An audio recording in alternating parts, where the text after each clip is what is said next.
धन्यवाद करना चाहूँगी कि आप लोगों ने हमारे लिए समय निकाला और यहाँ पर हम लोगों को समय भी दिया कि हम अपने चर्च के बारे में और उसकी कुछ एक्टिविटीज़ जो होती हैं उसके बारे में आप लोगों को कुछ बता सकें, जिससे कि आम पब्लिक को जानकारी मिल सके।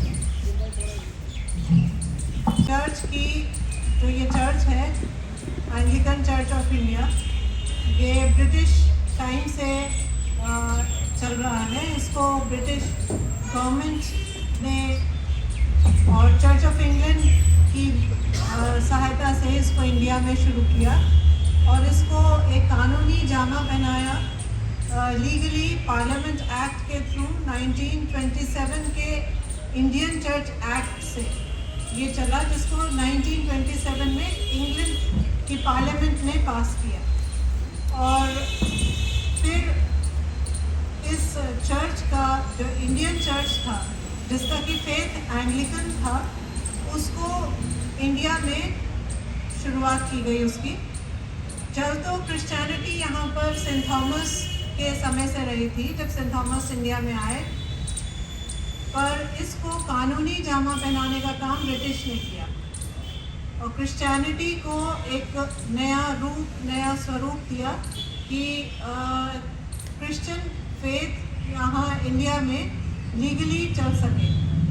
और जो लोग यहाँ क्रिश्चियंस हैं, जो पहले से भी चल रहे हैं और जो जीसस क्राइस्ट के फॉलोअर्स हैं और एंग्लिकन फेथ के फॉलोअर्स हैं, उनको 1927 के एक्ट से बांध दिया गया।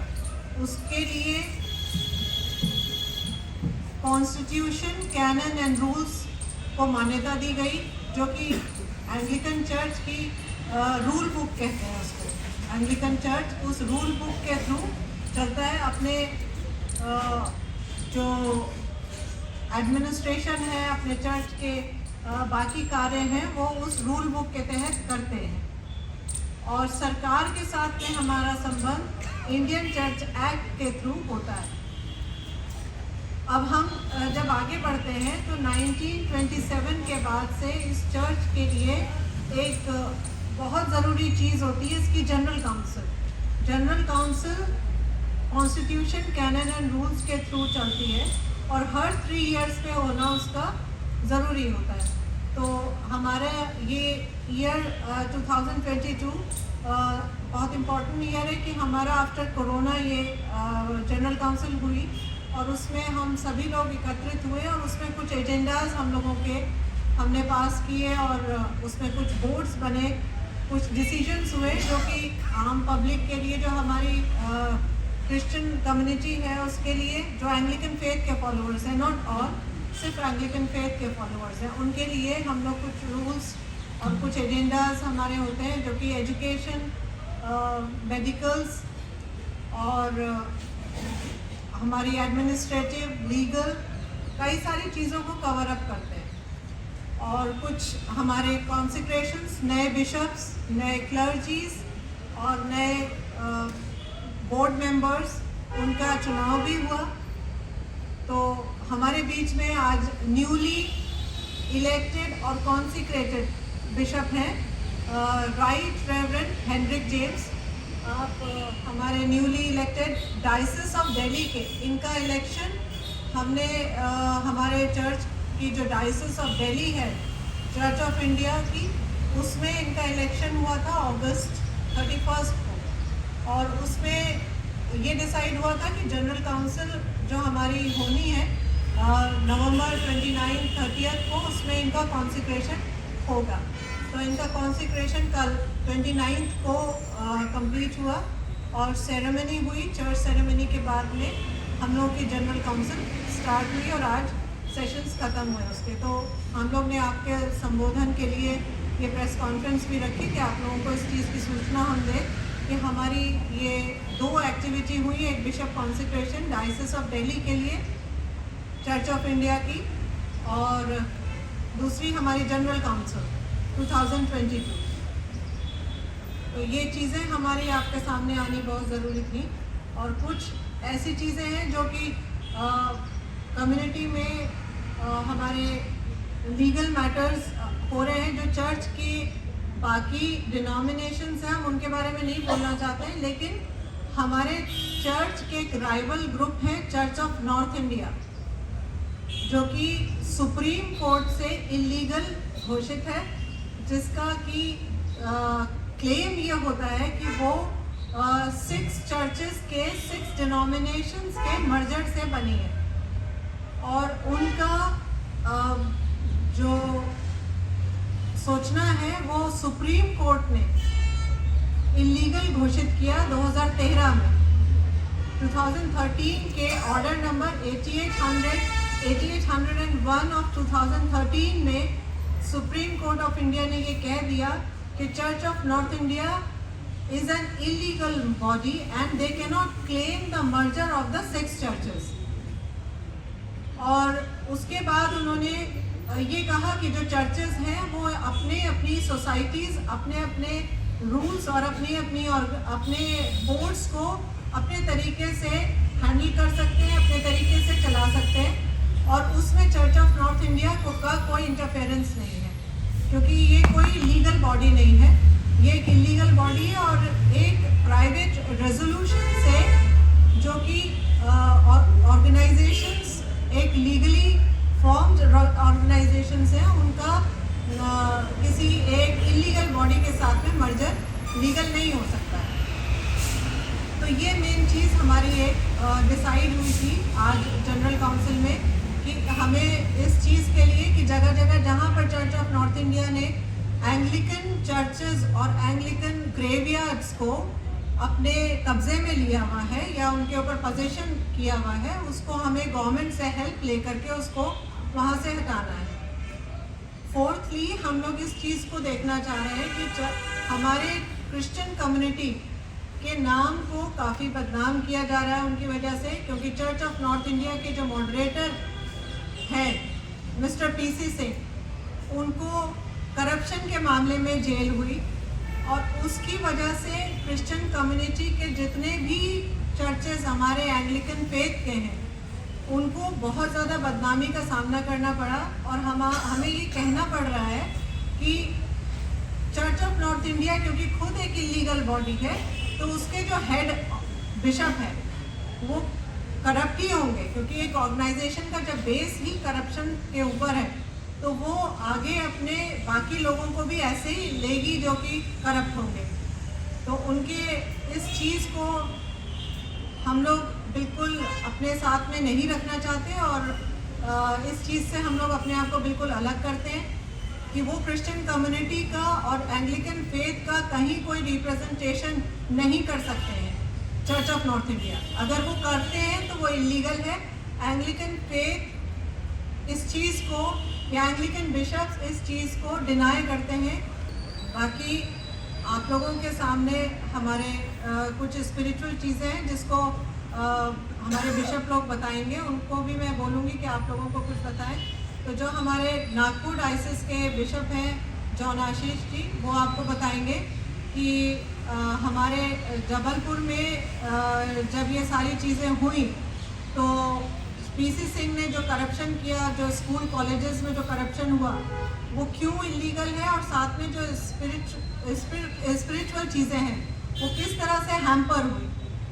जो प्रीस्ट हैं, जो डीकन्स हैं, उनको सैलरीज नहीं आ रही है। ये भी हमारी प्रॉब्लम है कि जो सैलरीज रुक गई प्रीस्ट की और डीकन्स की, जिन चर्चेस पे कब्जा CNI का था उन चर्चेस में प्रीस्ट की सैलरीज रुकी हुई हैं।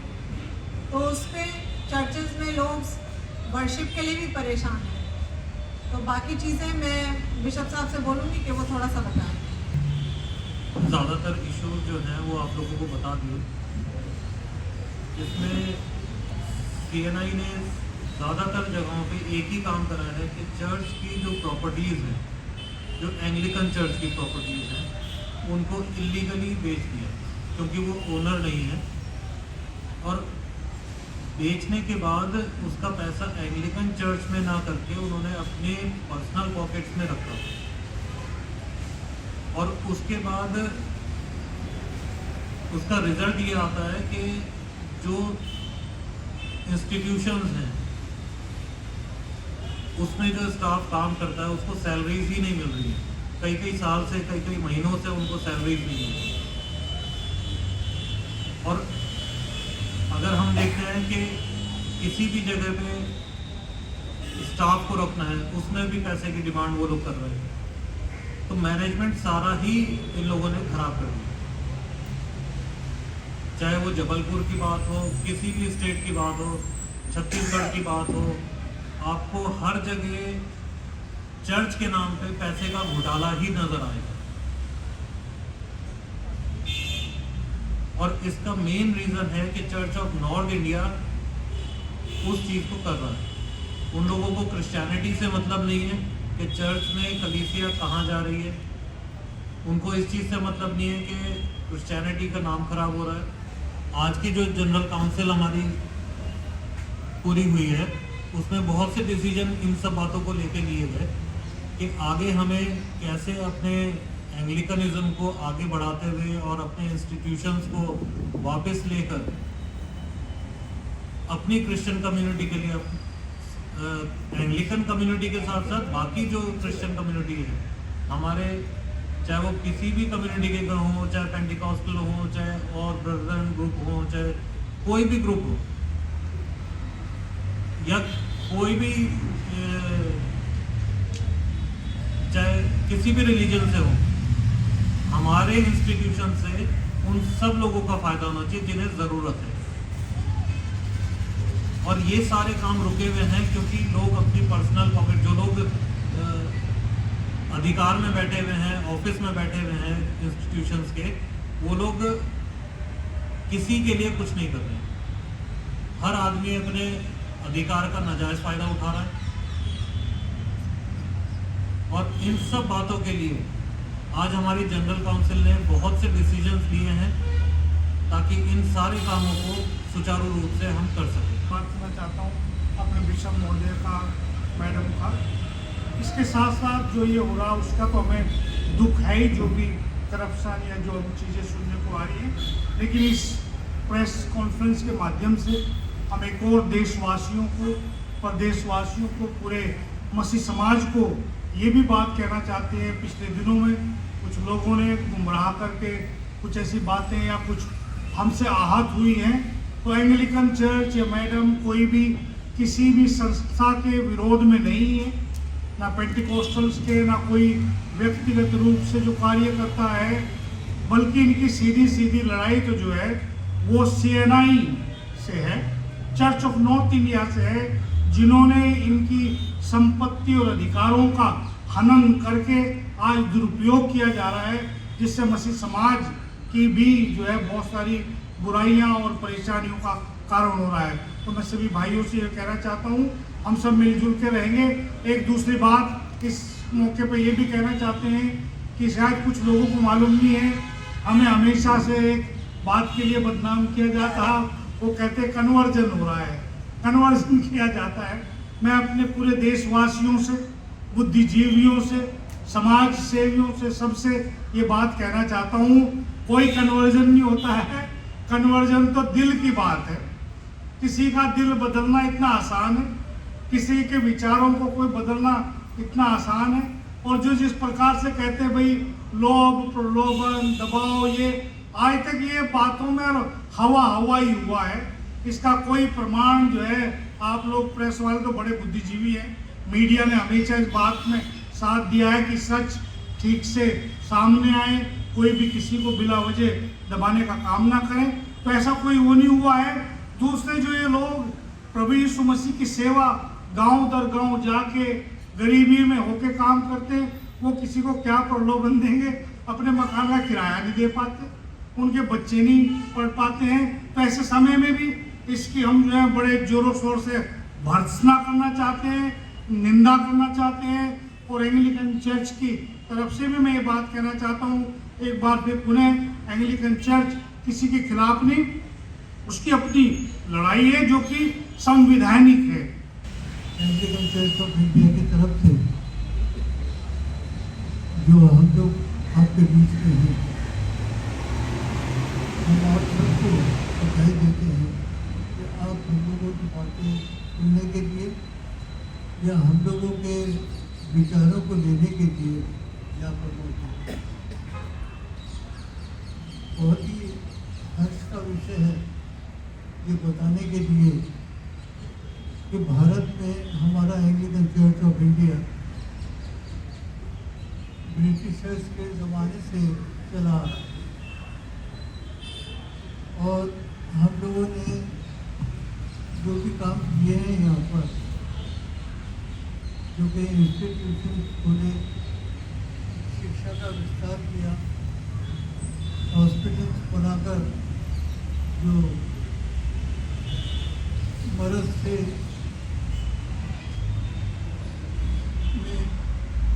मुब्तला थे उनको उनकी सहायता करी,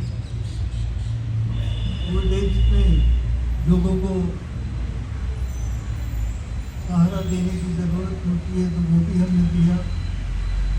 और ख़ास तौर से ये जो स्कूल हम लोगों ने चलाए, ये बहुत पुराने समय से ब्रिटिशर्स से भी पहले जो हम लोगों ने चला रखे थे, उनको आगे बढ़ाने का कोशिश की। और आज भी वही बात है जो उन इंस्टीट्यूशंस में हम लोगों के पास डायरेक्शन हैं कि किसी को दुखी ना किया जाए, सबकी सहायता करने की कोशिश करें। और इसीलिए हमारे इंस्टीट्यूशन देश में शिक्षा प्रसार के लिए मशहूर है। और बड़े बड़े कॉलेजेस जो हमारे 4 हैं वो आप लोगों के बीच में बड़े अच्छी तरह से काम कर रहे हैं। जैसे सेंट जॉन्स कॉलेज आगरा, जो कि बहुत समय से सबकी सहायता करता है शिक्षा विभाग में, और यूनिवर्सिटीज़ द्वारा रिकग्नाइज। ऐसे ही क्राइस्ट चर्च कॉलेज और भूटा, और इन जगहों से बहुत से अच्छे लोग पढ़कर निकले जो हमारे भारत सरकार के अधिकारी बने और उसमें योगदान दिया। तब तक ये नहीं पता मालूम होता था कि ये इंस्टीट्यूशन क्यों बने हुए। उनको चलाने के लिए हम लोगों ने इंतजाम चर्च की तरफ से किए, क्योंकि उनके पास उस समय भी पैसा नहीं था, तो उनकी सहायता करके बोर्ड्स बनाए और बोर्ड्स को इन इंस्टीट्यूशन को चलाने के लिए सहारा दिया। और हम चाहते हैं कि बहुत से लोग जो इन कॉलेज जैसे Christ Church College Kanpur, Saint John's College Agra और इन जगहों पर शेरू कॉलेज नैनीताल और सेंट एंड्रू कॉलेज गोरखपुर में, इनको चलाने के लिए चर्च बहुत सहारा देता है और उनको आगे बढ़ने की हिम्मत होती है। और हम लोगों ने कोशिश करी है कि हर तरह के जाति प्रथा को न मानते हुए हम लोगों ने गरीब लोगों को आगे बढ़ाने के लिए, आगे चलने के लिए सहारा दिया। मैं एक दफ़ा कॉन्वोकेशन में सम्मिलित था सेंट एंड्रूज कॉलेज गोरखपुर में, और वहाँ पर मैंने ये देखा कि जो गवर्नर थे वो भी उस कॉलेज के पढ़े हुए थे, जो कि बड़े लंबे समय से अपने देश के कार्य करने में व्यस्त रहे। ये हम लोगों ने बड़ा सहारा दिया और जो बड़े बड़े नेता पहले हुए हैं उन लोगों ने हमारे कॉलेजेस में पढ़कर बड़ी ऐसी शिक्षा पाकर अपने विचारों को भारत सरकार में आगे बढ़ाने की कोशिश करी, जिससे कि हमारी सरकार जो है अब भी हम लोगों को सहारा देती है ताकि हम अपने इन उद्देश्यों को पूरा कर सकें जो शिक्षा के और धर्म निरपेक्ष के हम लोगों के उद्देश्य हैं। उनको हम लोगों ने आगे बढ़ने की कोशिश की। मेट्रोपॉलिटन सर ने हमें काफ़ी अच्छा बता दिया इस बारे में कि हम लोगों के इंस्टीट्यूशंस कॉलेजेस हैं और उसको हम लोग किस तरह से चला रहे हैं और कैसे आगे बढ़ाना है, ये एजेंडाज पास हुए हैं। मैं थोड़ा सा मेट्रोपॉलिटन सर की पर्सनालिटी के बारे में आपको ये बताना चाहूँगी कि मेट्रोपॉलिटन सर हमारे इस इंडिया में तो मेट्रोपॉलिटन है ही, लेकिन हिस्ट्री में ऐसा पहली बार हुआ था कि इंडिया से कोई एक बिशप इलेक्ट होकर के, सिलेक्ट भी नहीं, नॉमिनेट भी नहीं, इलेक्ट होकर के 22 कंट्रीज के ऊपर प्राइमेट हुए। और इन्होंने इलेक्शन होने के बाद इनको वोटिंग हुआ और मैक्सिमम वोट्स के साथ में जब ये जीत करके प्राइमेट बने तो 5 साल के लिए इंडिया में प्राइमेट का ऑफिस चला, जो कि फॉल्स बैटल्स हैं और हमारे इस चर्च की सारी लीगैलिटी को बताना पड़ता है कि हम लोग लीगल हैं, इस तरह से लीगल हैं, क्योंकि एक इलीगल बॉडी जो कि चर्च ऑफ नॉर्थ इंडिया है उसने हमारे सारे कामों को एक तरह से कहना चाहिए कि छाया में डाल दिया, उसके ऊपर एक पर्दा पड़ गया। और उस चीज़ को हमें आप लोगों को बताने के लिए कि गवर्नमेंट और आम पब्लिक गुमराह ना हो, क्योंकि बहुत सारी ऐसी चीज़ें हो रही हैं जो कि ये लोग प्रॉपर्टीज़ इन्वॉल्व करके प्रॉपर्टीज़ को लोगों को बेच रहे हैं ताकि अपने आप को, अपने पर्सनल बैंक्स को बढ़ा सके, जो कि पब्लिक के फंड्स हैं, जो पब्लिक की चीज़ें हैं वो पब्लिक को ना जा करके वो उनके पर्सनल पॉकेट्स में जा रही है। और वो हम लोग टीवी पे, न्यूज़ में सब जगह देख भी रहे हैं, गवर्नमेंट भी कर रही है, काफ़ी एक्शंस हुए हैं चर्च ऑफ नॉर्थ इंडिया के लोगों के ऊपर और हमारी कंप्लेंट्स पे हुए हैं।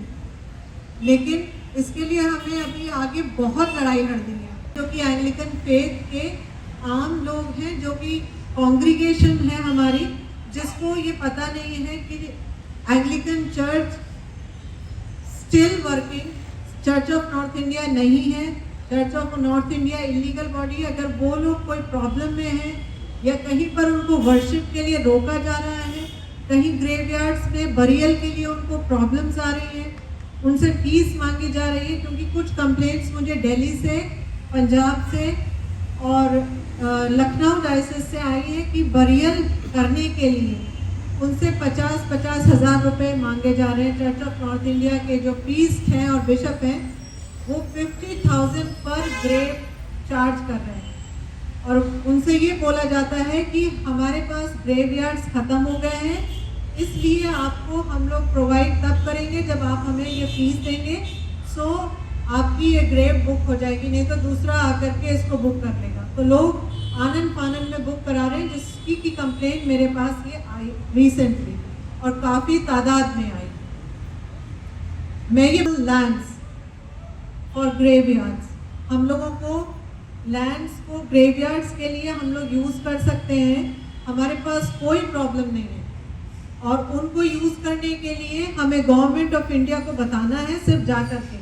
अगर आप लोगों को किसी को भी गवर्नमेंट में भी हेल्प नहीं मिलती, आप लोग खुद भी वहाँ डीएम के पास जाकर के ये बात बोल सकते हैं। अगर किसी को ये बात नहीं पता है कि बरियल उनका अपना एक मूल अधिकार है, मौलिक अधिकार है, तो वो उस चीज़ को डीएम साहब को बता सकते हैं, लोकल अपने काउंसलर को बता सकते हैं, तो वो काम उनको होगा। आपको किसी को पैसा देने की ज़रूरत नहीं है। पादरी या पास्टर या बिशप आपसे बरियल के लिए पैसा नहीं मांग सकते हैं।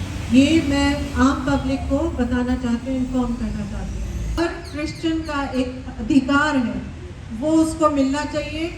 ये भी सुनने में आया है कि चर्च ऑफ नॉर्थ इंडिया के जो बिशप हैं और प्रीस्ट हैं, वो कुछ लोगों के कहने से अपने उन क्रिश्चियन भाइयों को, बहनों को उस मौलिक अधिकार से वंचित कर रहे हैं और डराते हैं कि अगर आपने हमारे खिलाफ कोई काम किया या कहीं किसी को डॉक्यूमेंट कोई प्रोवाइड किया या कोई गवाही दी, तो हम आपको होली कम्युनियन नहीं देंगे, आपको एक्स कम्युनिकेट कर देंगे। वेबसाइट से ले सकते हैं, वेबसाइट हमारी anglicanchurchofIndia.com है, उस पर देख सकते हैं। Thank you very much. अब ऐसा होता है कि जो ग्रेवयार्ड है वो कॉमन क्रिश्चियंस के लिए होता है। यहाँ पर इंडियन क्रिश्चियन सिमेट्री एक बोर्ड बनता है जिसमें सभी डिनोमिनेशंस, चाहे वो प्रोटेस्टेंट्स हो, नॉन प्रोटेस्टेंट्स हो, मतलब रोमन कैथलिक्स हो, तो उनका एक बोर्ड बना हुआ है। उस बोर्ड में सभी चर्चेस के लोग उसमें अपने आप को, उनका नाम होता है और पास्टर्स उसमें अपने अपने लोगों की कांग्रीगेशन की उनमें लिस्ट होती है। कांग्रीगेशन वहाँ जा सकती है अपने इन रिचुअल्स को करने के लिए। तो ऐसी कोई किसी एक का नहीं होता है, लेकिन अगर हमारे पादरी लोग या बिशप लोग ये कह रहे हैं कि ग्रेवयार्ड्स ख़त्म हो रहे हैं और 50,000 रुपये या 35,000 रुपये की फ़ीस उनसे चार्ज कर रहे हैं, तो वो हमको नहीं करनी है। हम लोग के पास में अपने लैंड्स हैं जो ब्रिटिशर्स ने ग्रेवयार्ड्स के पर्पस से कॉन्सिक्रेट करके दिए हुए हैं चर्च को, एंग्लिकन चर्च को। वो हम लोग ये बताना चाहते हैं कि आप लोग परेशान ना हो, किसी भी कियोस में ना आए कि हमारे पास में ग्रेवयार्ड्स ख़त्म हो गए और हम लोग उनको यूज़ नहीं कर सकते हैं। तो वो यूज़ कर सकते हैं, हम लोग हमारे पास में खाली ग्रेवयार्ड्स रखे हैं। और कहते हैं कि हम 6 डिनोमिनेशंस का एक मर्जर है, यूनियन है। मर्जर जो कि लीगल होता है, लेकिन 70 से ये अपने आप को, 1970 से ये अपने आप को यूनियन बनने की एक प्रोसीडिंग बताते हैं जो कि कहीं लीगल नहीं है।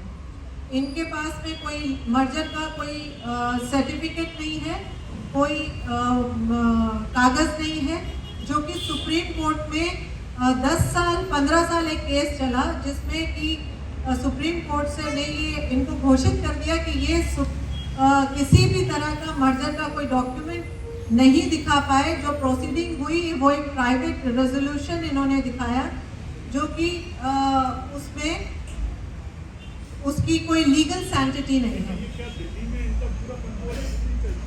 नहीं, ऐसा नहीं है, दिल्ली में पूरे में कंट्रोल नहीं है इनका। ये हर शहर, हर स्टेट में चर्चेस होते हैं diocese wise.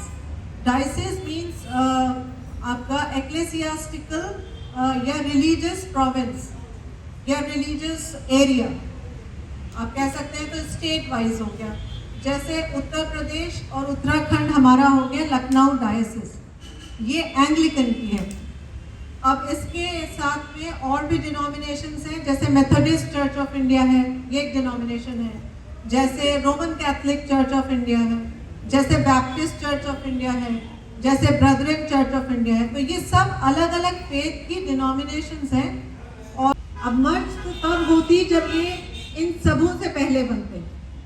Church of north India अगर इन सब से पहले बनते तो ये इनमें मर्ज हो सकती थी, या चर्च ऑफ नॉर्थ इंडिया कोई रजिस्टर्ड बॉडी होती उसमें बनते, उसमें मर्ज होते। मर्जर का एक प्रोसेस है, मर्जर की एक लीगल तरीका है, उस लीगल तरीके से मर्ज होते हैं। तो यहाँ पर क्योंकि ये सारे चर्चेस जो हैं रजिस्टर्ड हैं, जितने भी चर्चेस हैं वो रजिस्टर्ड हैं। जैसे Anglican church Indian church act के थ्रू रजिस्टर्ड है, मेथोडिस्ट सोसाइटी में है, कंपनीज में है, और ब्रदरन इसी तरह से अपने सोसाइटी में भी है। और if there is conversion, there is a Christianity. I don't believe in it, but why it is so? Because parallelly you are running institution, you are giving disciplines, you are making future of the people, future of the generations.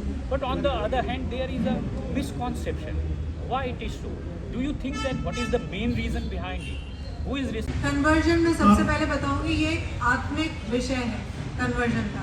Conversion हमारे personal way में होता है, हम किसी को force नहीं कर सकते, हम किसी को बहला नहीं सकते, फुसला नहीं सकते, ना किसी के माइंड को चेंज कर सकते हैं। कन्वर्जन टोटली पर्सनल थिंग है। अगर कोई कन्वर्ट होना चाहता है तो वो अपना पर्सनली कन्वर्ट होता है। चर्चेस कभी भी फोर्स नहीं करते या उसको बढ़ावा नहीं देते। अभी भी देखो जो पकड़े गए हैं, आपको कहीं भी एक भी सबूत ऐसा नहीं मिला तो उन्होंने कन्वर्जन किया। बल्कि आपको उनके थैले में क्या मिलता है, बाइबल मिलती है। बाइबल कोई भी पढ़ सकता है, गीता भी पढ़ सकते हैं, कुरान भी पढ़ सकते हैं। कोई भी व्यक्ति धार्मिक ग्रंथों को लेके कहीं भी किसी का भी इंटरेस्ट हो सकता है। कभी भी ऐसा कहीं भी नहीं हुआ, बल्कि ये तो जबरदस्ती एक कहना चाहिए, कुछ कमजोर लोग होते हैं हमारे, वो कुछ बोल भी नहीं पाते हैं, कहीं दूर दराज में गांव में रहते हैं, ना उनका किसी से सब मीडिया से संपर्क है, ना कुछ है। मीडिया में बहुत बातें आती हैं। अगर आप जाएंगे किसी एक घटना के विषय में, आप जांच करेंगे जाके, जैसे आप कह रहे हैं, उसका अगर उसका कोई प्रूफ भी होगा तो वाकई में उन्होंने जो है लीगल तरीके से किया होगा। ऐसा तो नहीं होगा कोई इलीगल किया होगा, या वाकई या फिर वहाँ का जो एडमिनिस्ट्रेशन है, वहाँ का जो एरिया के लोग हैं, वो उनकी जिम्मेदारी है कि भाई इलीगल हो रहा है या लीगल तरीके से हो रहा है। जैसे अभी स्कूल और कॉलेज की बात आप कर रहे थे, तो आप देखेंगे एंग्लिकन चर्च के जो स्कूल और कॉलेजेस हैं वो सैकड़ों साल पुराने हैं। अगर एंग्लिकन चर्च कन्वर्जन की बात करता है तो सारे ही कन्वर्ट हो चुके होते, है ना। आज तक पूरा एंग्लिकन हिंदुस्तान चर्च क्रिश्चियन होना चाहिए था। सीएनआई करता है ये नहीं करता है, इसके लिए मैं कुछ नहीं बोलना चाहूँगा। अब उसके अंदर तो बहुत सारी गलत चीज़ें हो रही हैं। ठीक, अब एक चीज़ होती है ना कि ज़रूरी नहीं है कि वो कौन लोग हैं, वो पर्सनल एक इंसान अपनी एक संस्था सोसाइटी बना के खड़ा हो गया और वो क्रिश्चियन है, अपने को क्रिश्चियन दिखा रहा है, तो आप उसको बोल दोगे कि ये तो क्रिश्चियन है। अब क्रिश्चियन तो सारे, सीएनआई वाले भी क्रिश्चियन है, हम भी क्रिश्चियन है, कैथलिक भी क्रिश्चियन है। अब पंजाब में जो इंसिडेंट हुआ वहाँ पे किसी ने कुछ करा और चर्च तोड़ दिया कैथलिक्स का, वो गलत है, ऐसा नहीं होना चाहिए। नहीं, कोई धर्म परिवर्तन हो ही नहीं रहा है। अगर कोई जबरदस्ती कर रहा है तो हम उसे गलत मानते हैं, कोई प्रलोभन से कर रहा है उसे हम गलत मानते हैं। लेकिन कोई अपनी इच्छा से, स्वेच्छा से कर रहा है, वो संवैधानिक है। हर एक भारत के नागरिक का ये हक है। कोई भी मंदिर में भी जा सकता है, मस्जिद में भी जा सकता है, गिरजा में भी जा सकता है। प्रेम पूर्वक सबको जाने दो, जियो और जीने दो। चर्च ऑफ नॉर्थ इंडिया के मॉडरेटर बिशप थे, जो सबसे बड़े बिशप होते हैं चर्च ऑफ नॉर्थ इंडिया के। उनका church of India Pakistan, Burma and Ceylon, जो कि CIPBC है, एंग्लिकन फेथ है, उससे कोई कंसर्न नहीं है। लेकिन क्रिश्चियन कम्युनिटी का नाम आज उनकी वजह से बदनाम हुआ है, और चर्च ऑफ नॉर्थ इंडिया जिसका जिम्मेदार है, चर्च ऑफ नॉर्थ इंडिया ने ऐसा बिशप बनाया अपने ऑर्गेनाइजेशन में जो कि उनको पैसे इकट्ठे करके दे सके, और दूसरे डिनोमिनेशंस की प्रॉपर्टीज को बेच के, स्कूल्स और कॉलेजेस को खराब करके, उसमें करप्शन करके 8800 एंड 8801 ऑफ 2013, 8801। आज मधुलिका जी हमारे साथ हैं। यहाँ पर चर्च के ऊपर एक विषय के ऊपर उन्होंने प्रेस वार्ता की। तो मैम जी ये तो एक किस्म की, जिस तरह से आपने बात कही है, कि घरेलू आपस में द्वंद्व युद्ध है ये, जो आपस में दोनों चर्चों में चल रहा है, जो नॉर्थ इंडिया की जो चर्च है और आप में। तो मैम जी मतलब ये कोर्ट में मामला है, तो ये अंदर ही अंदर निपट जाना चाहिए था, मतलब आपस में ही। तो ये कॉन्फ्रेंस की क्या ज़रूरत पड़ी, इससे क्या बेनिफिट आपको मिलेगा, क्या फ़ायदा होगा कि कॉन्फ्रेंस से क्या वो झुक जाएंगे, या वैसे तो वो अरेस्ट हैं आपके, जो आपने कहा है, तो क्या मेन मतलब क्या आपका प्रेस कॉन्फ्रेंस का? प्रेस कॉन्फ्रेंस का ये मकसद है। हम लोग लड़ाई को अगर हम प्रेस कॉन्फ्रेंस में बताना चाहते तो हम कई साल पहले भी आते। अभी मेन मुद्दा ये है कि जनरल काउंसिल हमारी 2022 में आफ्टर कोरोना हुई, और उसमें ये मुद्दे पता चले कि जो चर्च ऑफ नॉर्थ इंडिया के लोग हैं, पादरी हैं और बाकी पास्टर्स हैं, वो बरियल के लिए प्रॉब्लम क्रिएट कर रहे हैं क्रिश्चियन कम्युनिटी के लोगों को। उसे फ़ीस चार्ज कर रहे हैं, जो कि फ़ीस आम जनता के उसमें उनकी जेब को, इनकी पॉकेट को अलाउ नहीं करती है। तो वो चीज़ हमें जब पता चली तो ये हमें बुरा लगा कि हमें इस तरह के हमारे क्रिश्चियन लोग फेस कर रहे हैं और उनकी हेल्प हम नहीं कर पा रहे हैं। तो इसलिए मेन मुद्दा ये था कि हम लोगों को बता सकें कि हम इन चीज़ों को आपकी हेल्प कर सकते हैं। आप आइए, हमसे बोलिए, बात करिए। हमारा नंबर वेबसाइट पर है, आप कांटेक्ट कर सकते हैं, अपनी प्रॉब्लम्स को हमसे शेयर कर सकते हैं। चाहे वो क्रिश्चियन कम्युनिटी के लोग हों या और कोई भी हो, अगर वो प्रॉब्लम में आ रहे हैं, कन्वर्जन को लेके आ रहे हैं या कोई और प्रॉब्लम है तो हमें बात कर सकते हैं। मुद्दा जो है कोर्ट में विचाराधीन है अभी जी। और वो अरेस्ट हैं, जी। तो उनको जो है ये सज़ा मिलनी चाहिए जो उन्होंने इस तरह की करप्शन जो किया, उनको सज़ा करप्शन मिलनी किया है और आम जनता के पैसे उन्होंने लिए हैं।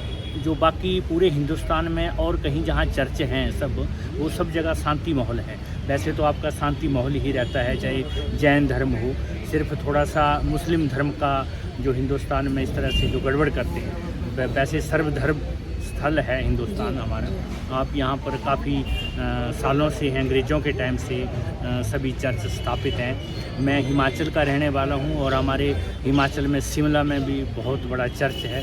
आप गए हैं वहाँ पर मैम? जी, मैं चर्चेज़ में गई हूँ वहाँ पर। हाँ, तो हम भी जाते हैं। वैसे कहीं भी किसी मंदिर, गुरुद्वारा, मस्जिद और चर्च में जाना, वहाँ पर प्रे करना गुनाह नहीं है, लेकिन इस तरह से चाहे वो किसी भी धर्म में हो, इस तरह से जो वो काम करते हैं करप्शन का, वो ठीक नहीं है।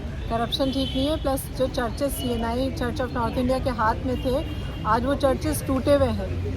वहाँ पर उनका निर्माण भी नहीं हो रहा है। आप खुद अगर जो धरोहर है उसको हमें संभाल के रखना होगा। वो संभाल नहीं रहे हैं और उसको मिसयूज़ करके उनकी प्रॉपर्टीज़ को सेल कर रहे हैं। तो जो प्रॉपर्टी सेल हो रखी है, उन्होंने जो पैसा गबन किया है, तो क्या गवर्नमेंट से आपको उम्मीद है कि वो पैसा रिकवर होगा और आम जनता तक वो पहुंचेगा, या जो चर्च है उसमें रिपेयर में लगेगा? रिपेयर में लगेगा, रिकवरी होगी, रिपेयर में लगेगा, आम जनता के लिए यूज़ होगा, उनकी एजुकेशन, उनकी नौकरी, उनकी हॉस्पिटल्स, उसमें लगेगा।